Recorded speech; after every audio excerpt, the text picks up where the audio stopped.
सुनो ना तिरमिज़ी की हदीस और इसे याद रखना।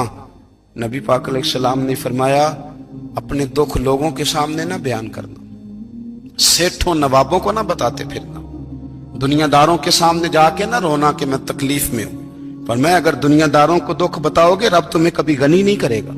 फरमाया अपने दुख अपने रब को बता, वो जल्दी करे या देर से करे तुझे सारी दुनिया से बेनियाज कर देगा, तुझे किसी का मोहताज नहीं रहने देगा। अपने मुसल्ले को, अपनी दुआओं को, एक बुजुर्ग फरमाते मैंने दुआ मांगने का तरीका अपनी बीवी से सीखा। दुआ मांगने का तरीका अपनी, सीखने वाले तो अपने बच्चों से भी सीख लेते हैं, सीखने वाले तो हर एक से सीखते हैं। वो कहते हैं मैंने दुआ मांगने का सलीका अपनी बीवी से सीखा है। हजरत वो किस तरह? फरमाने लगे मेरी बीवी ने ना मुझे कोई काम बताया, कुछ पैसों की जरूरत के लिए कहा, तो मैंने उसे कहा कि भाई अभी मेरे पास नहीं है, कुछ दिनों में आते हैं तो मैं दे दूंगा। औरतों की आदत होती है, वो बार बार याद कराती हैं। 2-4 दिनों के बाद फिर उसने कहा हजरत वो मैंने कहा था कुछ पैसे, मैंने उसे कहा कि अभी मेरे पास नहीं है, कुछ दिनों में मिलते हैं तो मैं तुम्हें दे दूंगा। उसने कुछ दिनों के बाद फिर कहा हुजूर वो मैंने कुछ पैसे कहे थे।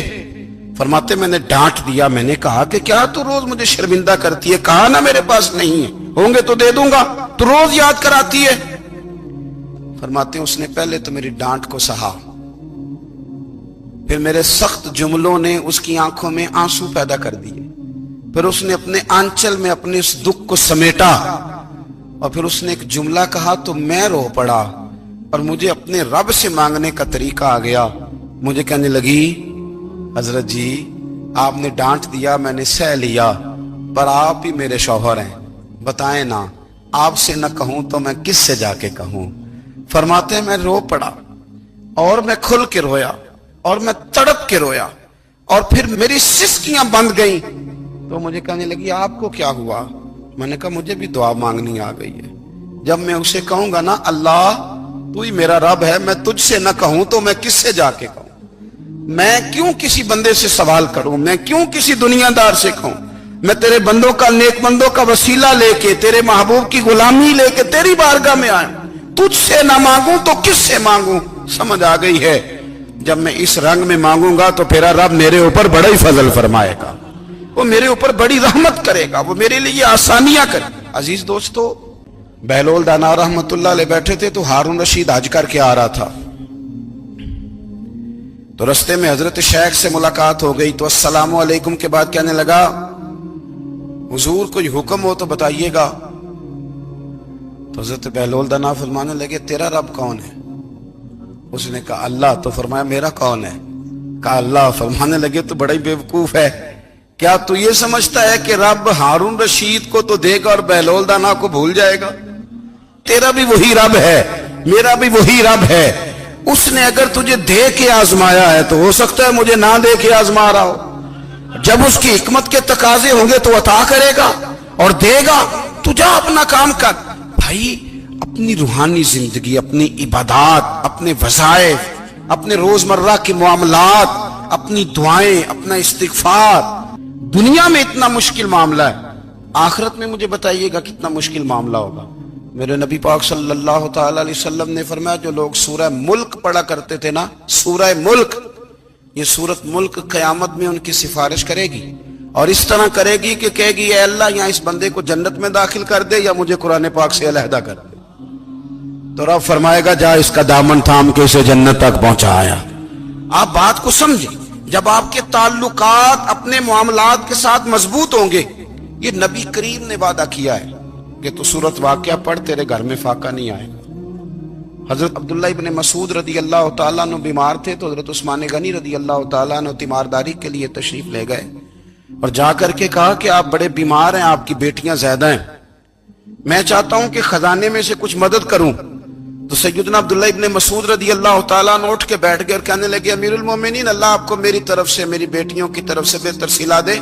मेरी बेटियों को किसी खजाने की जरूरत नहीं, मैंने उन्हें खजाना दे दिया है। कहा जनाब आपने कौन सा खजाना दिया है, मैं आपके माली मामलात को जानता हूं।